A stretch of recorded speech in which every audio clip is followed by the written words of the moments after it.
All right, we're live.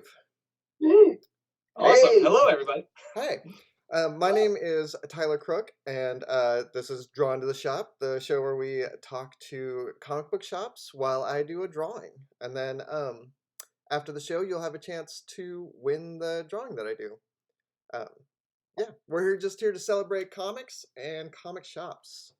You guys want to introduce yourselves? Sure. Eric, you go ahead. Hi, I'm Erik Jones. I work here at Four Color.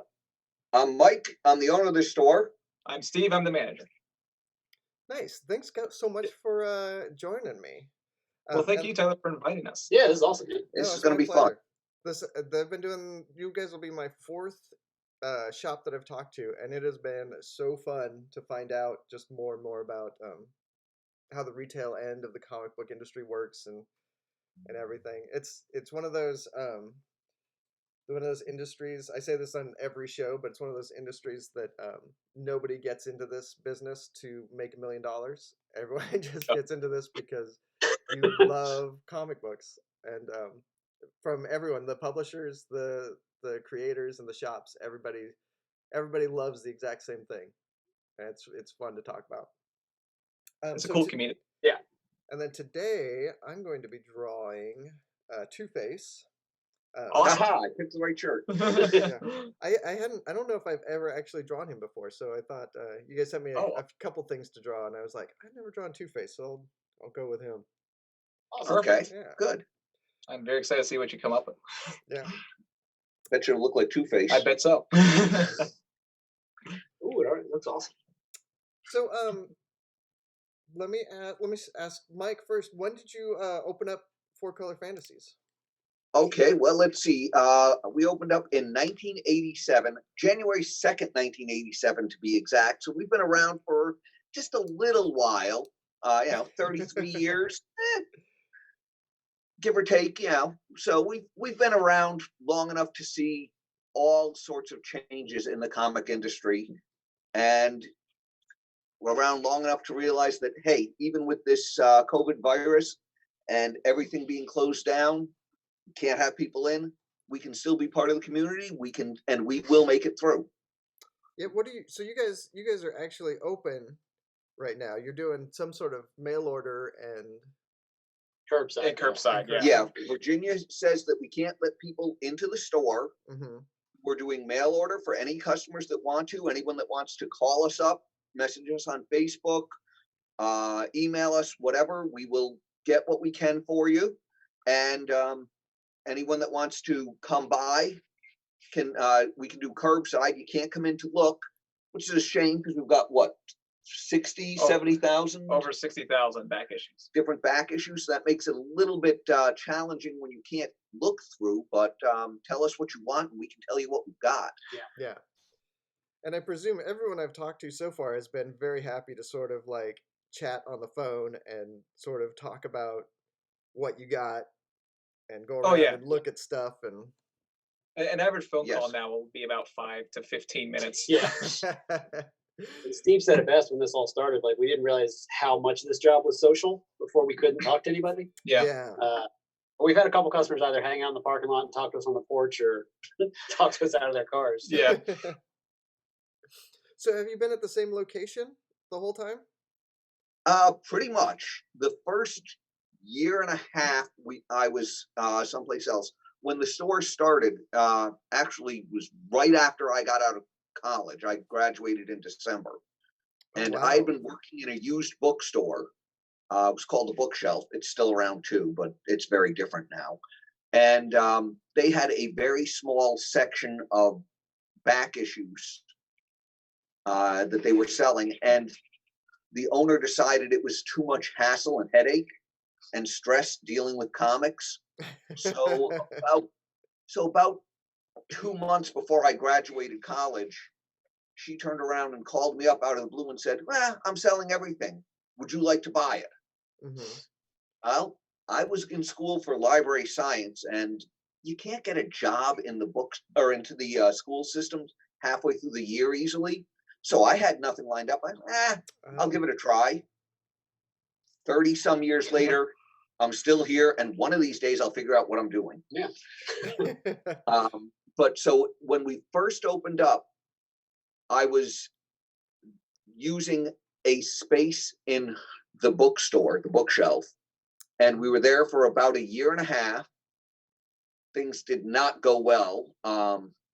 The owner and I started having problems because I wanted to run my shop like a shop, and she wanted to run it like I was still her employee. And Gotcha. so we looked around to find a place, and well, we did, obviously. And I didn't want to rent. A lot of places, rent, and you get a storefront. It makes it easy. You can expand easy. You can move this, that, and the other. I've always been a little on the different side, just a little. Yeah. So I said, no, I want someplace I can own. So we found a property that we could buy. We took a old house, a very small old house, turned it into the store. There's a separate building on the property. That's my house. And we've gone from there. There's goods and bads on that. Yeah. I mean, a lot of people have said, oh, you should expand. That takes a lot more money. But on the other hand, I am this close to being paid off on the mortgage. And when that's done, that's another expense that we will never have to deal with, and helps make the store a little bit more bulletproof in case something bad happens. Like, I don't know, a pandemic. Yeah. Yeah. Just to pull one out of the hat. You guys look like you're next to a castle. I was looking at you on Google Street View. That's my house. Oh, that's your house. That's Yes. fantastic. It did not look like that when it started off. My wife and I have always said, hey, having a castle would be really cool. And so, about 10, 12 years ago,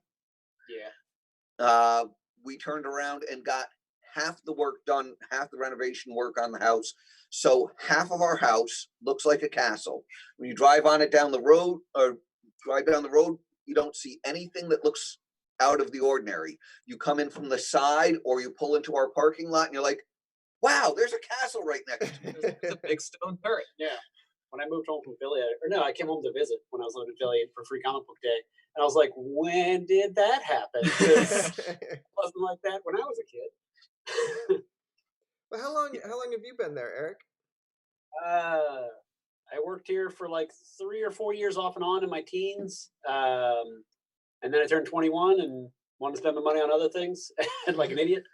And then I moved to Philly for a little bit, and then I moved home, and I randomly started helping out because Brittany, who worked here before, was sick one Tuesday. And I was like, I remember vaguely how to check in comics. I can help. And then I just didn't leave. I've been trying to get rid of him for years. Yeah. So Now, Eric's been with us this time for what, about 5 years? full time, 3 years. It'll be 3 years this summer. No, it has to be more than that. You were full time before. Or no, that's right. Yeah, that was Yeah, still 3 working years for a full shop. time. That's right. Well, but you've been going there for, like, how long have you been shopping there then? Summer '95. That's awesome. So, How and there are about- people. We have customers that have been here shopping here longer than I have, for sure. Oh yeah. Oh, definitely. We've got people that have been here the full 30 plus years, which is great. I've purposely tried to always build a community and make people feel welcome. Mhm. And gee, big surprise. If you treat people well, they like coming in and they keep coming in. Yeah.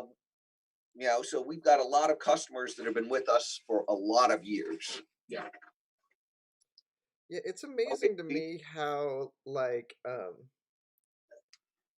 just how comic shops are, like, so much of pop culture comes out of comics, and comic shops are the hub for that, and it's like the community around it is so so important to the larger culture and the larger community. You know what I mean? Mhm. Absolutely. Yes, definitely. How long We've have you been, there, Steve? We've been fortunate to team up with the local theater. The local movie theater, the Alamo, has us connecting with them as well in their film club, and with local breweries too. We have connections with them and do we were doing board game days for a while and stuff like that. And actually, last year's charity, we did the kickoff event with the local brewery, Scotch and Brewery. Yeah. And we will do that again this year whenever we can do that. Yeah. Do you want to, since that came up, do you guys want to talk about that a little bit and let people know what that is? Yeah, so we started a charity of auctioning off original art for the Winchester Literacy Volunteers who work with people in our area, and it was a good idea. Erik helps really did most of the legwork on spearheading the movement, getting in touch with the artists and stuff, and then here at the shop, Mike and I gave it kind of legs to run and work with the community. So we did it. Last year was all of April. The silent auction went all of April up to Free Comic Book Day, which is what we would have done this year. But now I guess whenever Free Comic Book Day is announced, we'll announce a charity happening a month before. Yeah. We raised about $2,200 last year for it. Yeah. And what we were doing was mainly having people do sketch covers. I know Erik got all sorts of people at conventions. We got we got local artists. We got local non-artists, like we worked with the three of us all did them. And we got local high school students to do them as well. Some of our customers did them. It was a really cool joint effort from pretty much anybody who would come into the shop. And this year we had even more people come in, which is awesome.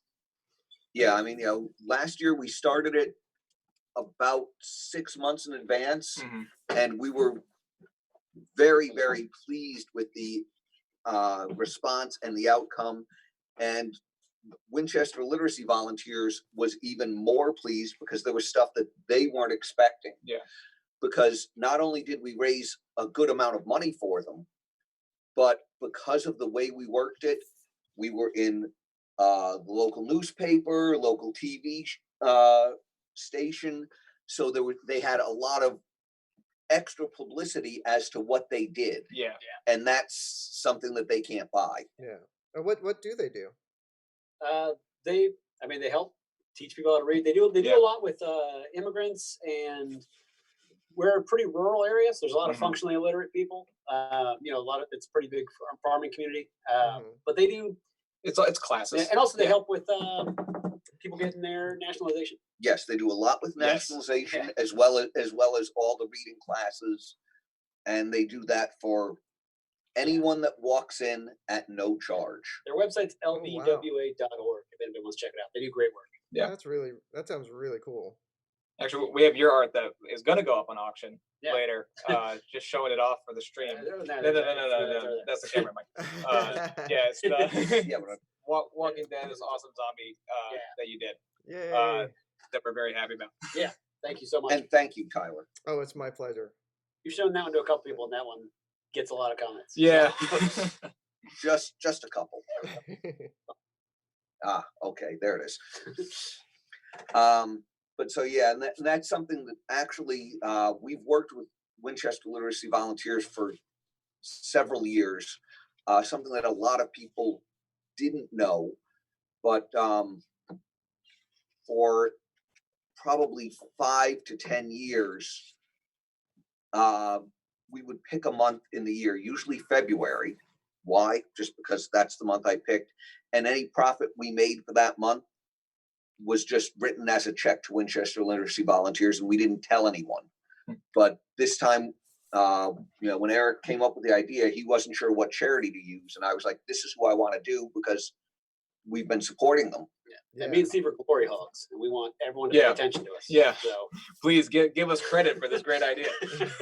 Hey, it was your idea. I did not come up with the idea. I just said this is who we should do it with, and then let you guys run. Yeah, it's so funny, because when I've done some charity stuff in the past too, I always feel really weird about I don't want to make it about me, but it's weird to find that kind of making it about me actually helps it in a lot of ways, because you know what I mean, where I'll be like, hey, I'm doing a thing, and if I actually talk about it on Twitter and I talk about it on a personal level, it gets people more involved. It actually gets attention. Yeah, and that's what we found, and so we had to push it pretty hard. I know. We were all pretty wigged out doing the TV interview and stuff. Yeah, that felt pretty weird. Steve and I are not. Actually, the three of us are not fans of this being the center of attention. Yeah. Well, Steve is, but he's an egomaniac. I mean, that's true. So, let me check some of my questions here that we got going. So, how did you Sure. have you guys all been into comics your whole lives, or do you have? I came in. Well, No, go, Steve. yeah. So I came Go into it first. weird. I came into it way late. I came into it when I was like 18. Because I missed the gas station era. I missed the grocery store era, so that stuff just wasn't available. And I didn't come into it until I was thinking about trying to make a comic with my best friend who does art. And he was like, "You should actually read a comic." I was like, "Yeah, you're probably right." And we were in Boston for a convention, PAX East, and we stopped at a comic shop, and I picked up a couple comics there, and that's what got me started. So, like, what made you want to like make a comic before you had ever read one? I read web comics, of course, and like Okay. comic strips, and I liked the medium. Where I'm like, oh, cool, pictures and words, that's great. And like two great tastes, and they go great together. And my buddy was doing art, and so it just made sense to try to pool our collaborative creative efforts and create scripts for something that never happened. So Mhm. Yeah, no, but like One- everyone who's ever made a comic has like worked on probably dozens of failed attempts, before one of them finally takes. oh, I'm sure. Yeah, it's just about trying to keep trucking. Yeah. But yeah, that's how I got into comics. Eric? I mean, I'm a little bit older than Steve, so I did get the gas station era, and we lived out in the middle of nowhere. So usually I'd get a comic from the gas station for the ride home, and I loved them as a kid. And then I didn't know the store existed until I was like 8 or 9, and I came here with my best friend because his sister was getting glasses next door, and didn't buy anything because I was 9, didn't have any money. But then when I was 11, my brothers and I were in the Blockbuster video game championships, and one of the prizes was a coupon for the shop. So we came here, and I bought a back issue and a new comic, and then I was hooked from then on. So That's thanks, awesome. Blockbuster. Wow, I did not know that part of your comic history. Well, and because like we won, like, well, I got second, Christopher got first, and my older brother got first in his age group. And we all had like funny money, and they were like, "Ugh, I don't want to read comics." And I was like, "I want to read comics." Okay, so now you just said funny money. You have to explain that now. So we have a coupon here at the shop that's if you buy $10 in new comics, you get $1 in funny money, which is good on back issues or the monthly special, which is games, T-shirts, whatever. And we have people that have like hundreds of dollars of funny money. It's ridiculous. Yeah. But when I was 11 and I had like $4, I was a rich man. Yeah, funny money is something that I started pretty early on in the store. But it's something that everyone's liked, and so it just continues and continues. And it is not virtual. You actually get a really chintzy $1 or $2 funny money coupon that's the size of a bill, and you go from there. It has actually been used as non-legal currency in Winchester a couple of times. Yeah. For people that have gotten it for tips. There was one person that used to work at a 7-Eleven that if you didn't have money and he was working there, he would pay for your stuff if you gave him funny money in the equivalent amount. I did not know that. Yes. That's amazing. But then let's see. As for me, first comics, let's see. I don't remember not reading comics. The first comic I remember having would be an Iron Man number 17, Tony Stark versus Midas and Madame Mask. I've been into comics, like I said, as far as I can remember. They were just always, well, I'm old enough. Everyone read comics when they were a kid.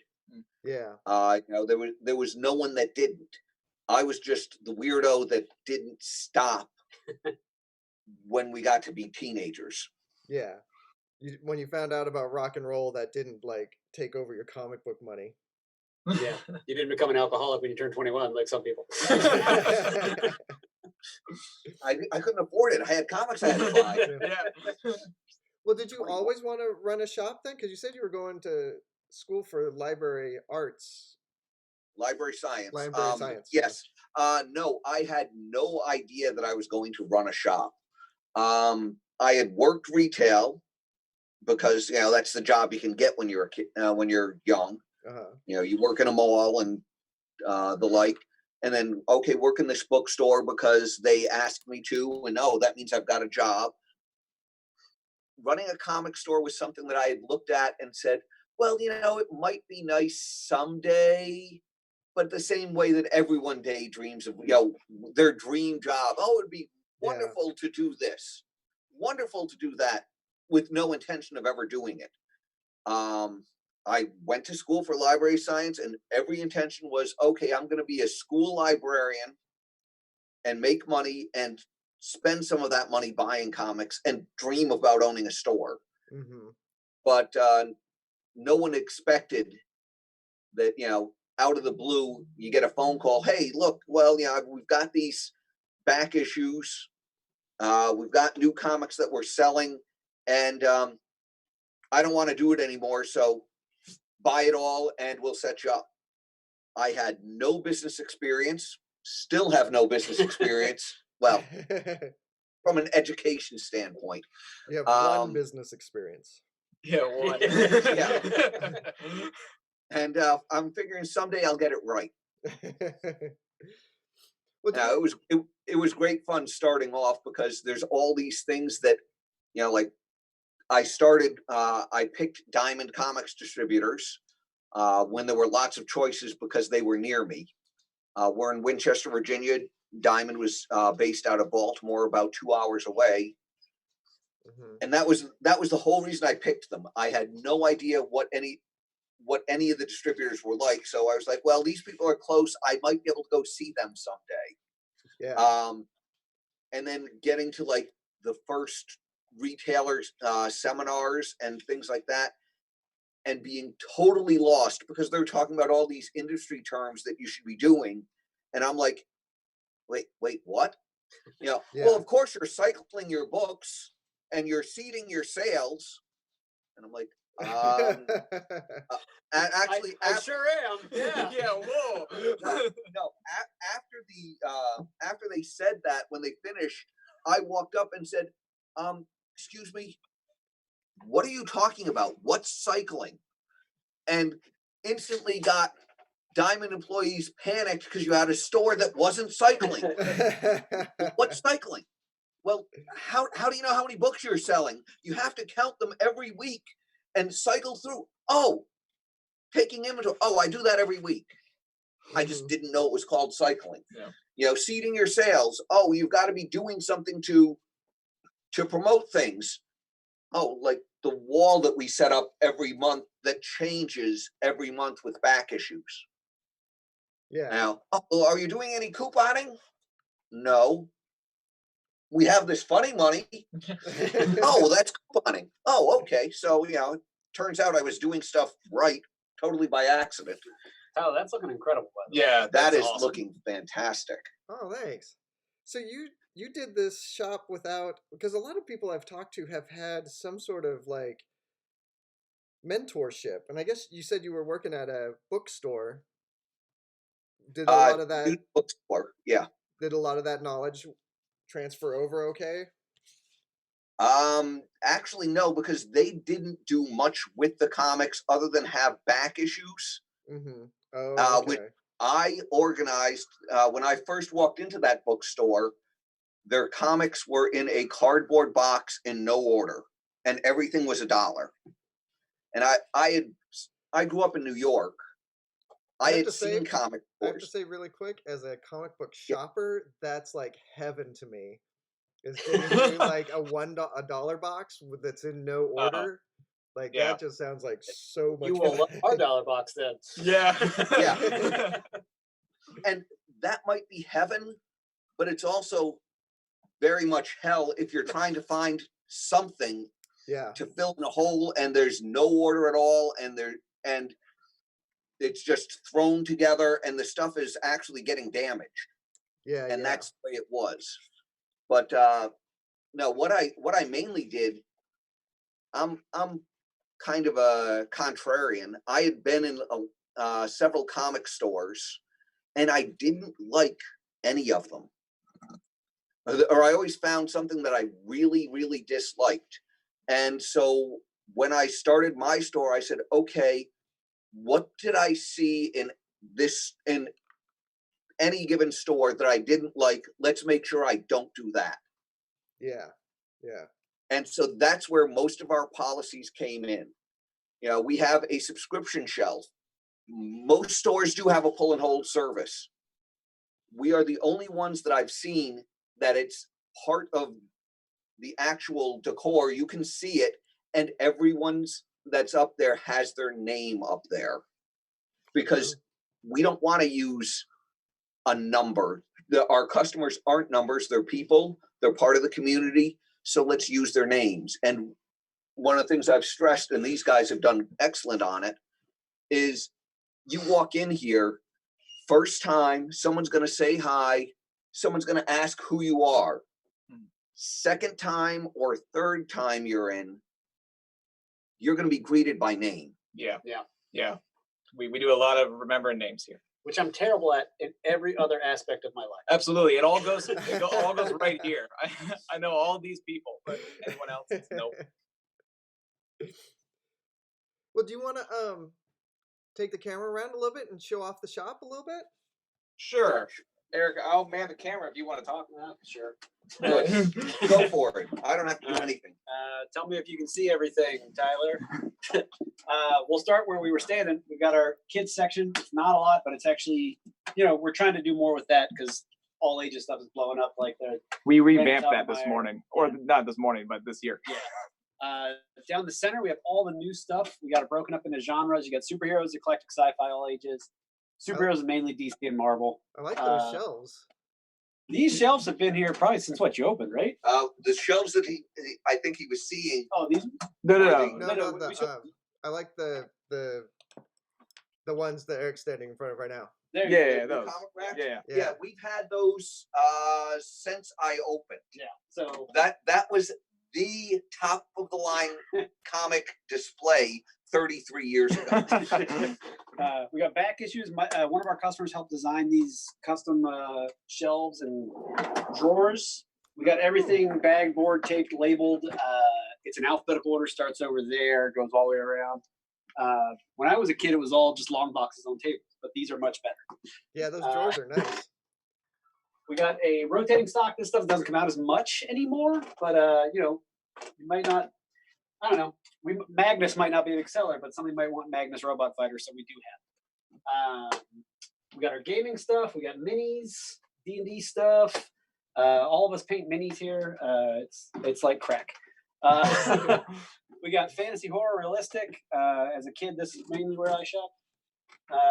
We got some dice. We don't have a lot of room for manga. We get a lot of questions for it, but we just don't have the room yet. Bigger, oversized trades around the corner. We have a trades and graphic novel shelf. This used to be like one shelf when I worked here in high school, and now it's all this. Just because that's the way a lot of the business is going. People want to read the graphic novel. Yeah. We got our wall of comics. When we do the charity, we hang them up on here. Usually we have a theme for a month. Which one was this?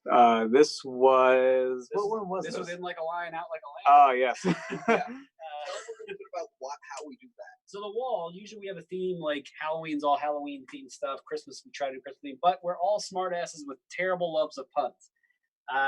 And so Mike has gotten some groans out of his walls. We've gotten a lot of groans out of our walls. We've been called terrible things. But this one was in March before, the world lit on fire. So it's in like a lion. So there's lions or people lying down, and then out like a lamb because they're all on the lamb or running. We are hilarious. Nothing is better too than a pun that you have to explain like that. Oh yeah. People were not happy. We did a guess wall where we just had like a G title, a U title, an E title, an S, and an S. And people were like, "What's the wall?" We're like, "Guess." And, nobody was happy about that. Then back here, we have our dollar box. Like you said, this is in no order whatsoever, which is the way that I like it. We've had complaints about it, but we've got some good stuff in there. We got magazines over here, some spare subscribers that we don't have room for yet on the wall. But then Steve, show them the subscription box. Oh yeah. So these are the subscription boxes. So every row is alphabetized by last name. And it pretty much just goes that section, and then we have a section over here as well. So that's where everybody's pull boxes are. Oh wow. It Looks like some people need to come pick up their pool boxes. A couple Some of people. of them, yes. Then we have our wall of prints. Let's see, we have 2 Steve Lieber. Steve sent us a postcard because we carried The Fix, and we love that book. He did a cover for this year's charity and sent us a Jimmy Olsen postcard that told us good luck. This was a prelim for one of the covers last year by a local guy named Sonny Eom. One of our customers' granddaughters did those. This is an original Steve Rude art for a trading card for Sludge, Oh wow. which Mike got sent in the 90s. One of our customers, Christopher Winecoop, is watching right now. He did this print for us when we were trying to repaint the outside of the house. Store. It was a house. You know. And then this is a prelim for a cover for this year by one of our customers, Matt Spicer. But, print signed by Jim Rugg when we had him in. Signed print by John Lehman. This is a comic by our friend Kevin Cuff that he gave us. So, we try to swap that out whenever we get some cool new stuff in. Yeah. I think that might be. Yeah, that's pretty much the shop. Yeah, a lot of back issues. Yeah, lots of back issues. We'll try to get us back to a spot here. But It's a pretty small space, but we try to pack a lot in there. yeah, we definitely maximize what we've got. Yeah. Under 1,000 square feet, including stockroom. Yes. So you So guys that- have stuff that's not even on the floor right now. That's like sort of warehoused or whatever. Yes. We Well, actually, have the to. back room. Yeah. The back stock that you were seeing, and that when they were showing the bins, Mm-hmm. there's only one of any given book out because we don't have room for everything. So we actually have a list that we track. This is what we've got, and as stuff gets sold, it gets written down, and we pull another copy if we've got it.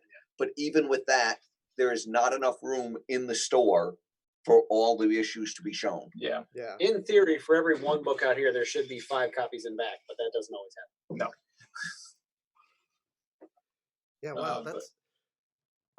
That's great. Like, so are you just like, well, I guess because you own the shop, like you have to like maximize every single square inch, and you can't like. Yeah.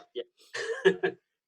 Yeah, I can't easily just turn around and move to a larger location or get the space next to it because there is no space next to it. This is a standalone building. Expansion, which is planned for someday, and anyone that knows me and has known me for a while knows that when I say someday, it will happen. I am a long-term planner, but right now, the plan for expansion is someday gather up $125,000 to $250,000, double to triple the size of the store, to have room for all the back issues and room for in-store gaming, and expand our board games. Yeah. Oh yeah. And it'll make having guests in a little easier. Yeah, having Yes. guests in would We be pretty, much we easier. pretty much have to shut off the front door when we have guests. But it works. But it works, yeah. Yeah. Like Free Comic Book Day has gotten crazier every year. Yeah. But we make it work. So I guess nobody's we've had some complaints, but Yeah. but they're the natural complaints. They're like, I don't like being around 100 people. Yeah. Which is fine. Yeah. Which we get. We don't like being around 100 people either. It's a very small space. What are some of the books that you guys have been excited about lately? Yes. Yeah. Well, to start, Mike reads one of every comic that comes in. So I've been actually kind of excited about the pandemic and not having stuff shipping for a little bit. Because normally it takes me 15 to 20 hours a week Yeah. just reading comics. And I read, when he says everything, he means everything. I've read every issue of My Little Pony.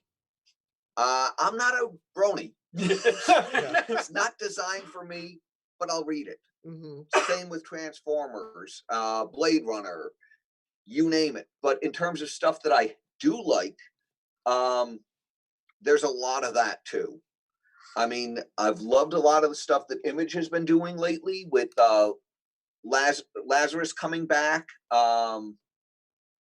Reaver with Justin Jordan, who's been over at the store. As a matter of fact, he premiered it here. Yeah. Justin Jordan.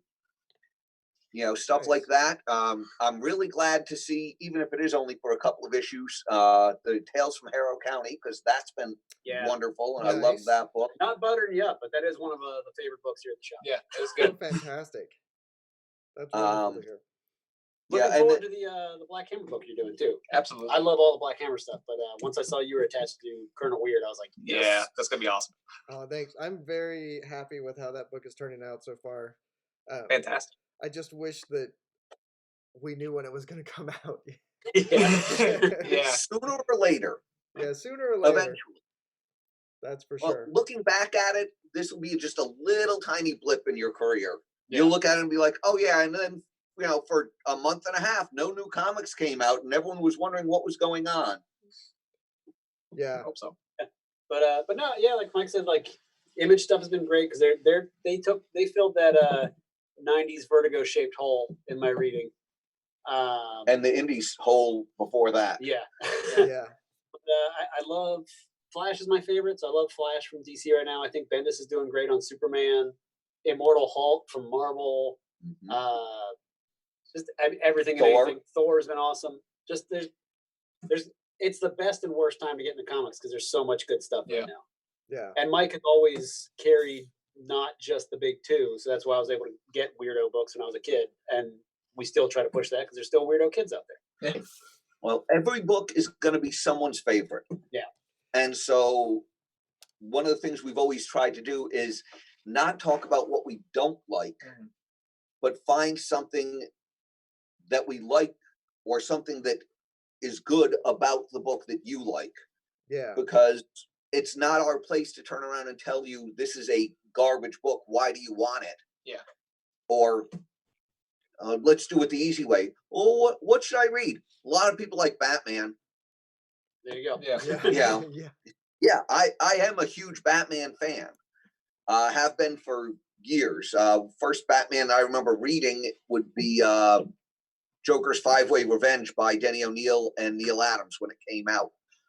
And I've loved Batman since.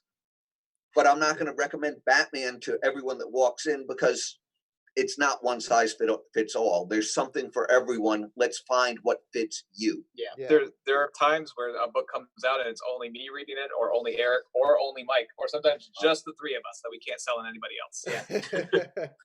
But we will try. Yeah. Yeah. No, and it's wild how the industry has changed. Like when I was a kid buying comics, you could, when I was getting it at the grocery store, it was superheroes and that was it. Maybe the occasional like Conan or whatever. And nowadays there's literally a comic book for every person on the planet. Yeah. Like It's fantastic. if your thing is just cooking, there's a comic book for you. If your thing is like just about some nerd basketball stuff, there's a comic book for you. Yeah. I can think of 2 books actually. Yeah.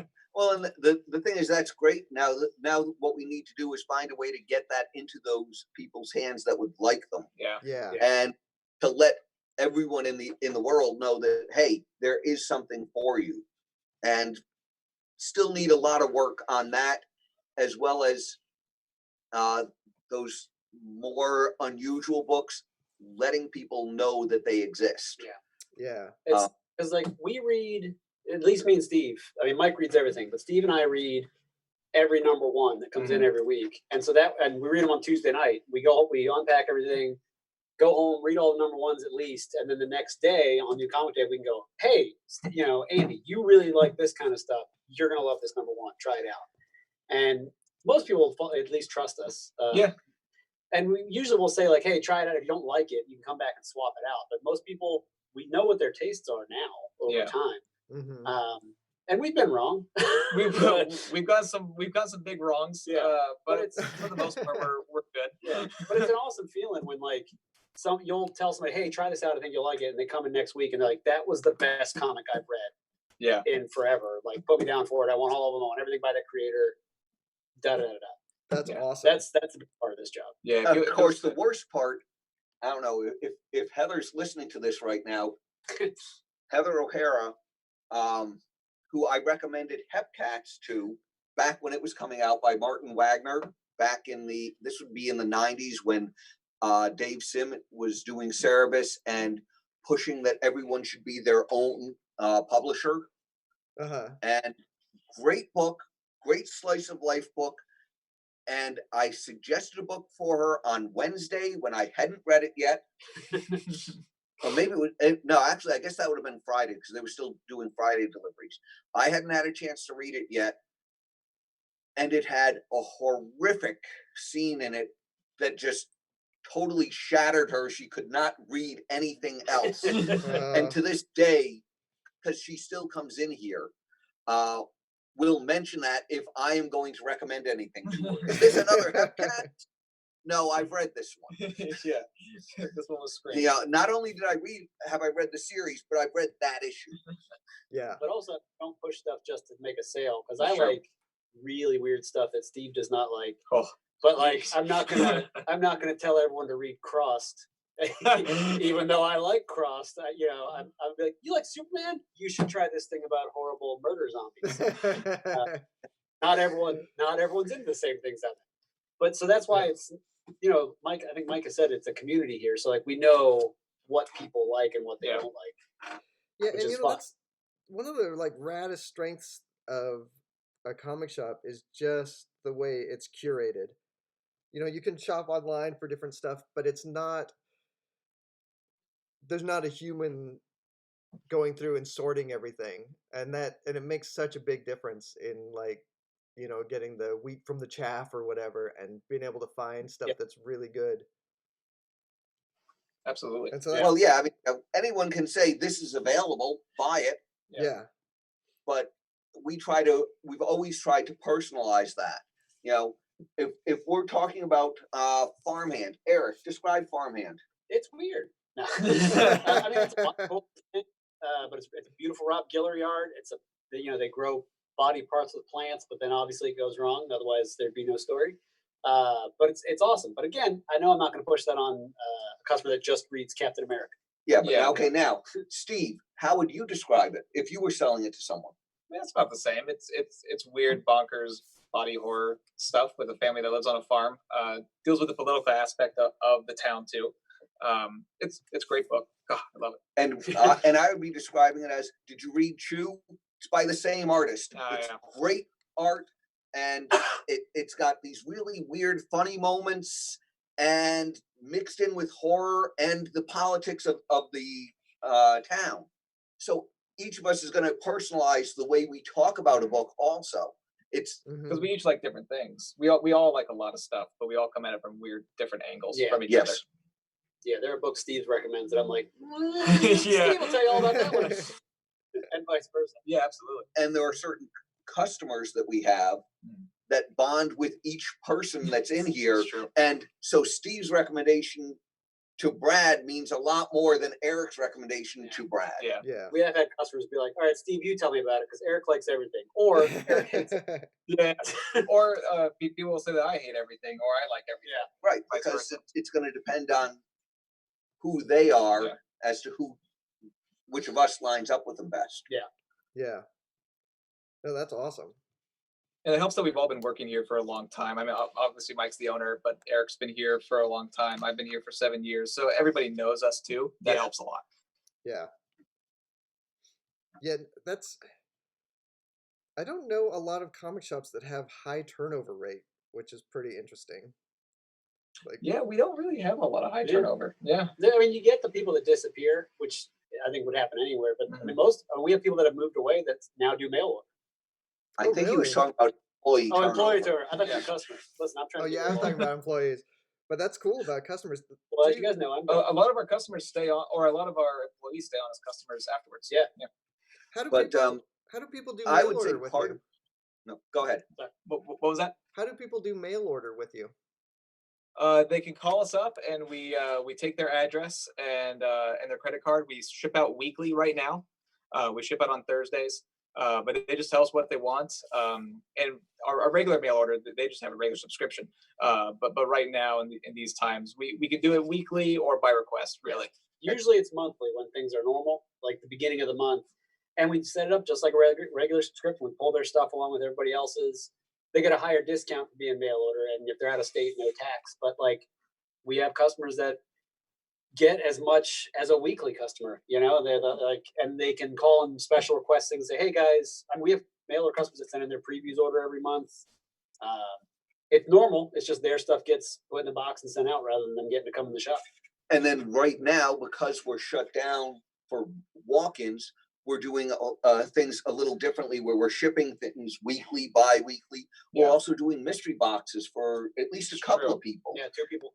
You know, tell us how much you want to spend and give us a little bit of information as to what you like or don't like, and we will curate a mystery box for you. Yeah. We've been doing that for one couple for what, 4 weeks now? I mean, it's pretty much, since it Yeah, started. pretty much as it started. And Brad and Lisa, shout out. Yeah. are they listening right now? I don't know. Who knows? Okay. But they've had a lot of fun. They've actually been videotaping the unboxing. Yeah. And that's helped us too, because we can listen to their reaction and watch their reaction as they see this stuff. And so far, we've been pretty good at picking stuff that they've liked and had not heard of. Yeah. Or had not read. I think we've only had one thing One so duplicate. far Yeah, one that they already had. So That's fantastic. Yeah. And that's been a lot of fun for us too, because it's a matter of, oh, it's time to do this mystery box. Okay, what did this person say they did or did not like? What can we find for them that we have in store and in stock that's gonna pique their interest and be something that hopefully they haven't seen? Yeah. Yeah, that's really neat. That's like great personalized service. it's fun. It's what we like to specialize in. Yeah. Yeah. Well, I think I've wrapped up my Two-Face already. Amazing. That is awesome. Yeah. It looks a little bit blown out on camera, but I'll get you guys a nice scan of it so you can share with everybody. Awesome. That's And awesome. everybody, Yeah. That's just beautiful. to explain again, everybody who's watching, if you spend $100 or more at Four Color Fantasies between now and May 6th, 2020, you'll be entered to win this drawing or painting, whatever you want to call it. I know we've got some people that are chomping at the bit for it. Yeah. So. Yeah, Nice. we had people that were standing there saying, wait a second, what's he doing? I want it. What's he doing? What's Tyler going to be doing? I love his work. Well, now's their chance to get some good comics and get some good art, maybe. Absolutely. Absolutely. I mean, and you can buy a gift certificate. You can ask us for recommendations. You know, we want you to have good things. It's not just we want your money. The money helps, but like Yeah. we want you to get something good to read, and also you can win an amazing piece of art. Yeah. It's fantastic. Thank you so much for doing that for us. Yeah. Thank Tyler. you so much, Tyler. Oh, it's my pleasure. Like I think I was telling you at the beginning, like this has been really fun. Like learning so much about different shops, and everybody's shop is completely unique. Like there's similarities, but it's amazing how many ways there are to sell the same books. You know what I mean? It's like What's the most interesting thing you've learned? oh, that's a good question. Stumped him. I think the most interesting thing the thing that gets me the most excited is just how passionate comic shop owners are. And that sounds really generic, but it's true. It's like you forget, especially as a creator, it's like we sort of sit in our house and we draw, and then we email off our files, and then they get made into comics, and it's the retail end of it ends up being very opaque to us. You know what I mean? Because like You're kind of working in a bubble. What's that?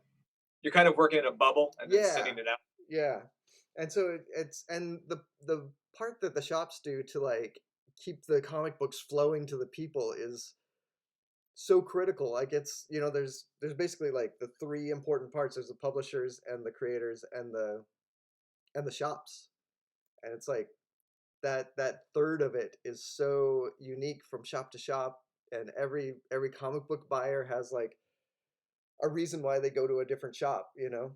And so it's really neat Well, to see. the thing is, comics are a passion, Mhm. but they're also a way to connect with other people that share a similar passion. I mean, most people show their fandom through things like, being a big sports fan. I'm a Redskins fan, or I love the White Sox, or, the Celtics are my team, or whatever.